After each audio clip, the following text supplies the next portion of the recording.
Hey everyone! So today is part 2 in my Heirloom Spotlight series. Today I want to do a spotlight on my favorite type of seed for my favorite type of vegetable, and that is the new Kuroda carrot. So first I want to start off by clarifying that the name is new Kuroda. There's another one out there that's Kuroda. This is like an improvement on that.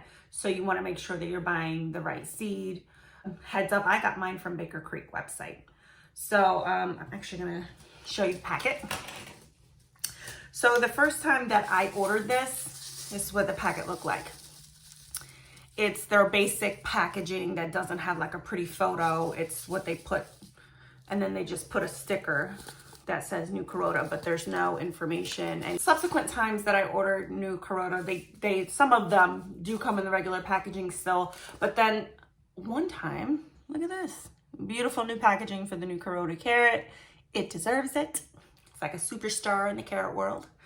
All right, I'm gonna go ahead and flash the back of this for you on the screen so you can freeze it in case you got one of the other packets and you want the information for this particular one. All of the promises that this carrot makes on the packet and on the website, absolutely true. This is an awesome carrot. I love it. So let's talk about why I love it.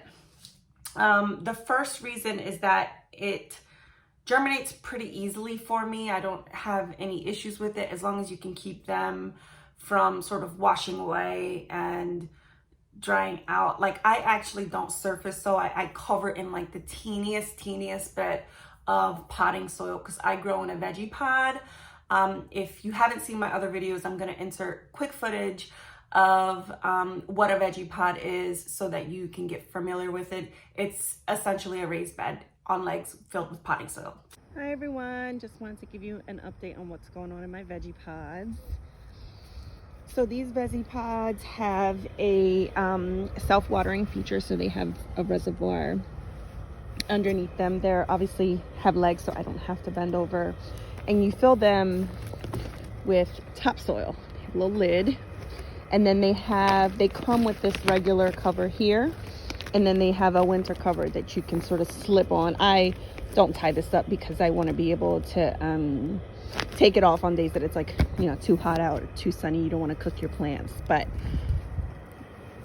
here, let me close this. Oh, and it has, you see this here?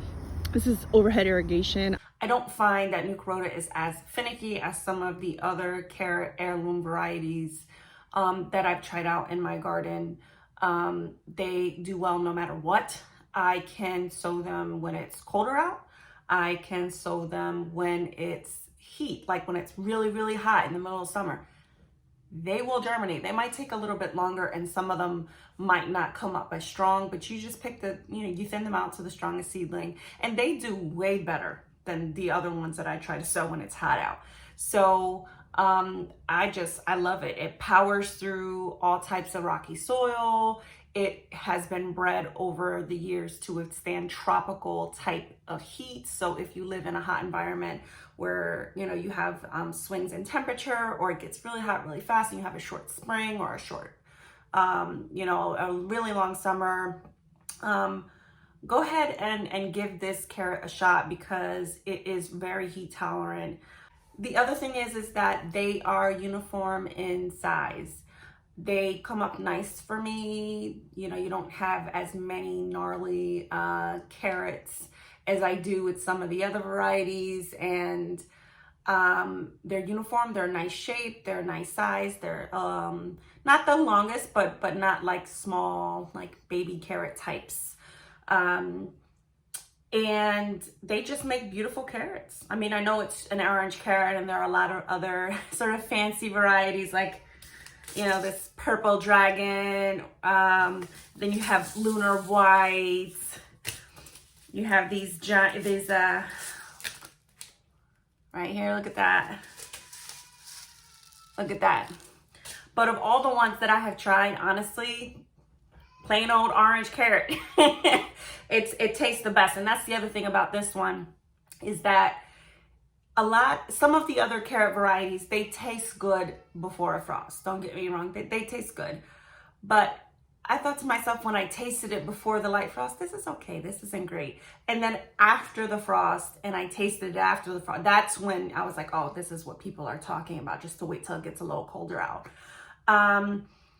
But with the new Kuroda, I find that you don't necessarily have to wait for any kind of frost. It tastes good no matter when you pick it, which is great for if you're wanting to grow carrots in the summer. I do have them under a row cover in the summer, so they do have a little bit of reprieve from the summer sun. So, I do want to let you know that you might have more luck summer sowing these for a fall harvest if you provide it with just like the tiniest bit of shade in the beginning before they get established. Getting back to the taste, I want to tell you guys a cute little story. So my mother is not a carrot fanatic.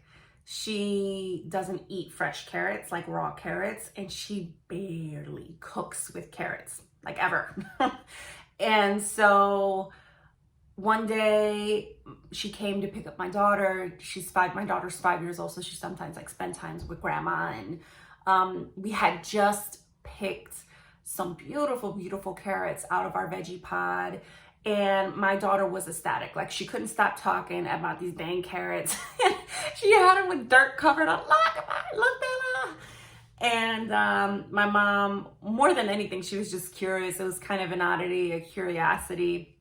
And my daughter volunteered my beautiful carrots to my mother.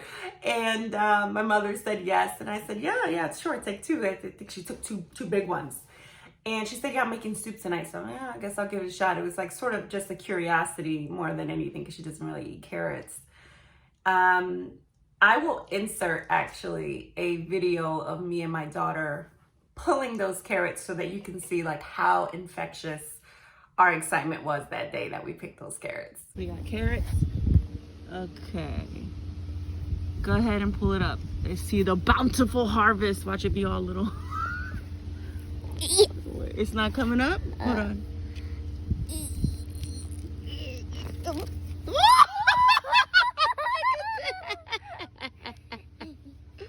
That's actually a decent carrot. Look at that. Now let's put some. That's beautiful. Look at that. Yeah. Do you want to do the other one now? I'm sure you're excited. Hold on 1 second. Are you excited for the next one, Sophie? Mm-hmm. Go ahead. You gotta pull them. You gotta use all your hands.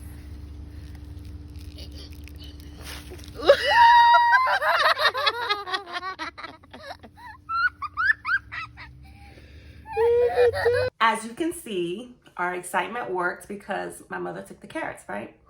So the carrots did not make it into the soup, guys. She said, Jen, I never knew a carrot could taste like this. It was so good. The other thing that I wanted to give you guys a quick little tip is, even with this like improved packaging that I got recently from Baker Creek, it still doesn't provide a maturity date on here. So I found that somewhere between 80 and 90 days is probably to get it to the full size, but I have picked mine because I don't want to wait. There's sometimes where either like I have to make room or I'm making a soup and I really want carrots in it, and so I'll pick them like baby carrots. So you can always pick them before then, but if you want to get like a nice, 7 inch carrot, you're going to want to wait the 80, 90 days. And I picked them around 90 days for some of the harvest, and they weren't woody or anything like that. So you don't have to necessarily worry about that. You can actually overwinter them as well. They overwinter really well. So if you have not tried new Kuroda carrot, give it a shot. Let me know if you tried it. Let me know if you loved it, hated it, need some advice in the comment section. Also, don't forget to subscribe for updates or just to generally obsess over gardening with me. Thanks. Bye.